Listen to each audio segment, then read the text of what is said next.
It's more of it's another conference. The Digital Devolver had a media I forgot conference. to watch it. I Now heard it it's was good. only 15 minutes long, and it's a great homage to the Adult Swim infomercials that they play at 2 in the morning. Okay. Um, Not really interesting in any way to video games, but it was pretty funny. I really dug it. It's kind of like knocking on all the other people, like we're doing pre releases. You can play the game before the developer even makes it. Like there, it just was really funny. It was something I think you should check out if you're into that, especially if you're into like the Adult Swim infomercials. The Digital Devolver Media Conference at E3 or whatever. Did they announce anything substantial? No, they didn't announce anything. It was 15 minutes no. of like a skit. Yeah, it was. Oh, it was, wow, it was okay. amazing. Okay. Because they make good. I mean, they throw out good stuff. Oh, they have all the some time. great games. They have some crap ones, but they have some really really good games too. Yeah. So they, I wouldn't, I would hope that they announced something cool, but if they didn't, whatever. That's They cool. announced them at E3, but not during this 15-minute Okay. thing. But yeah, Fair enough. you guys had anything from the show that we didn't talk about? Corey? Do we even need to talk about the new Xbox Yes. One? Oh, Yes, it's go buy a important. computer. It's important. It's important to talk about. Okay. So, Xbox One X, right?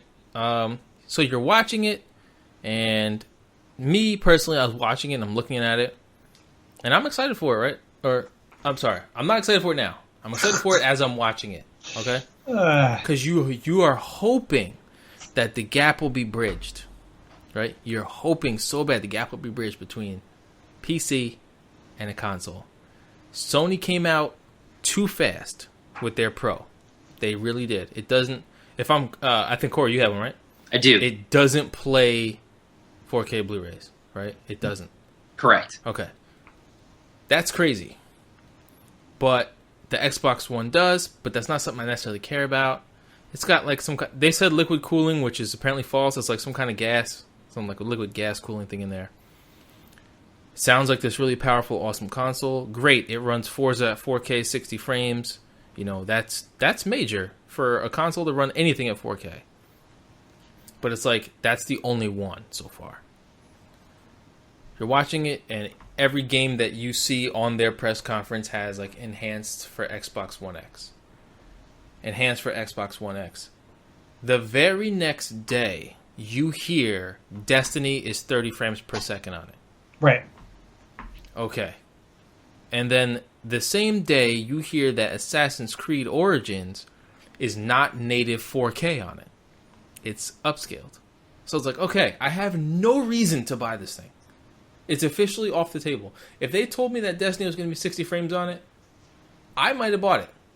If Assassin's Creed, I don't care about, but other games, like imagine if Anthem came out with 60 frames on it, it'd be great. 60 frames is the divide. It's not 4K. I don't understand how this 4K thing is appealing in the eyes of your average gamer. I don't get it. I don't want a 4K slideshow. I want a 1080p, smooth, great-looking game. You know what I mean? If you're looking at 4K games, I mean, most PCs can't run games at max at 4K. Most. Right. I don't Right. even know. You would have to build one.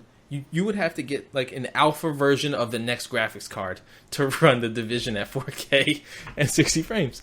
So I don't understand what this infatuation is. And I think it's mostly because of the TVs. Because TVs don't have frame rates in their advertising, right? You don't see a TV. Well, I guess the Hertz kind of, but whatever. Yeah, a little bit. So for the most part, though, it's like, man, I'm just being constantly let down by these consoles these days, where like I keep getting the crappier versions of games, and it's starting to get aggravating. So, as bad as it sounds, Tekken 7 only runs at 720p on an Xbox One, not even 900p on a PS4, 1080p on PS4 Pro, and of course whatever you want on PC. But I respect the fact that even on Xbox One, it only runs at 720p, whatever. They did what they had to do to make the game 60 frames. There's no reason why consoles can't have an option in their options menu to say, I want to run 1080p 60 versus, 4K 30. Right. Because right. Tomb Raider did it already on PS4 Pro, right? I think. Yep. So that would, if I was guaranteed at least most games would have that option in there. It'd be like, I want to run it at a lower resolution, even 720p or 900p. 900p 60 frames on the new Destiny, or 1080p, 4K, 30. That'd be great. But it's not there, man.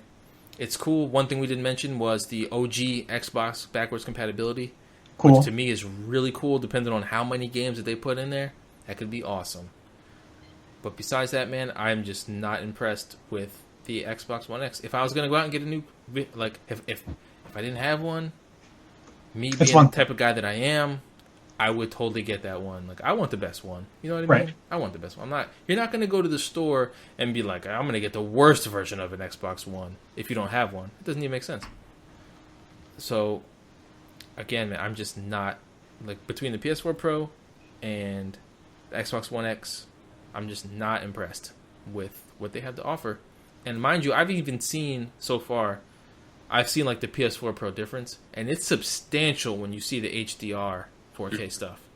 But again, to me, that's not what I want. I want a 60 frames per second game because I think that's what makes them good. That's what makes the biggest difference. Right.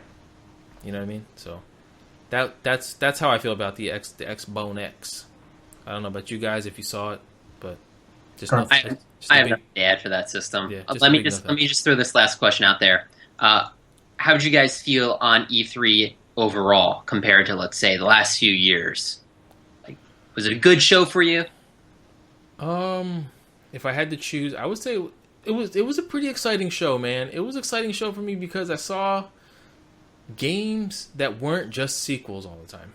Yes. Okay, I saw a lot of new games that I thought looked cool, looked great.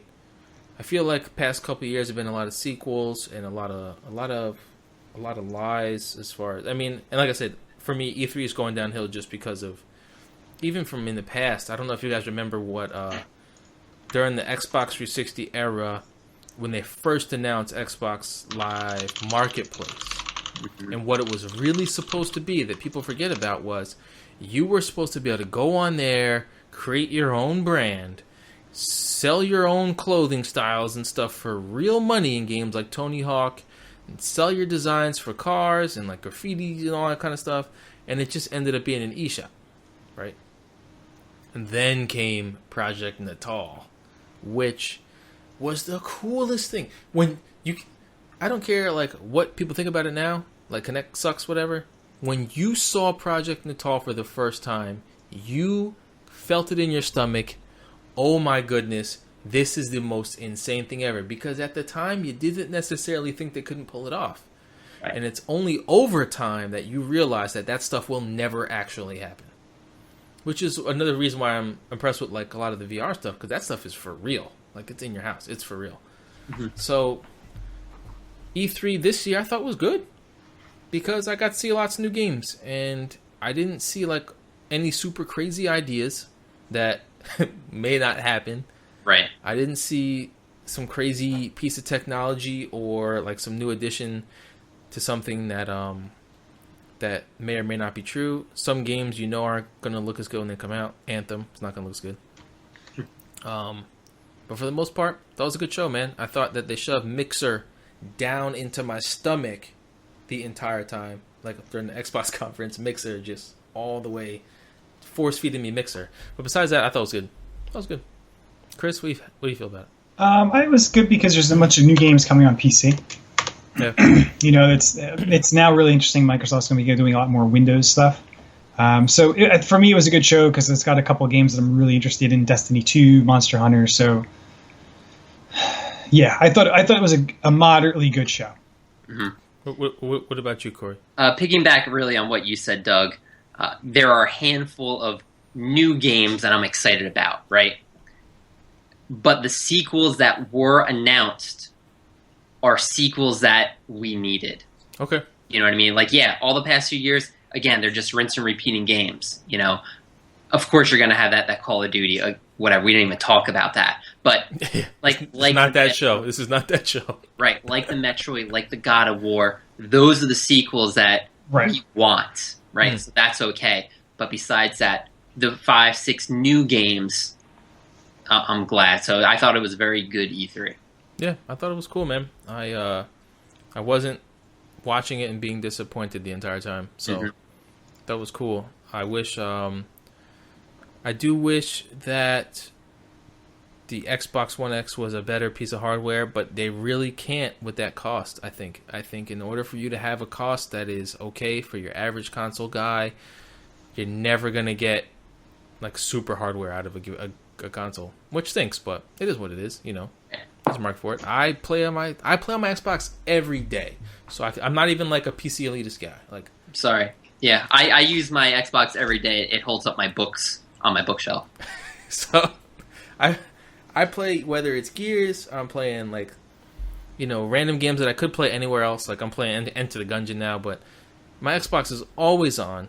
We use it for all our Netflix and stuff. PS4, I'm playing games with Matt all the time.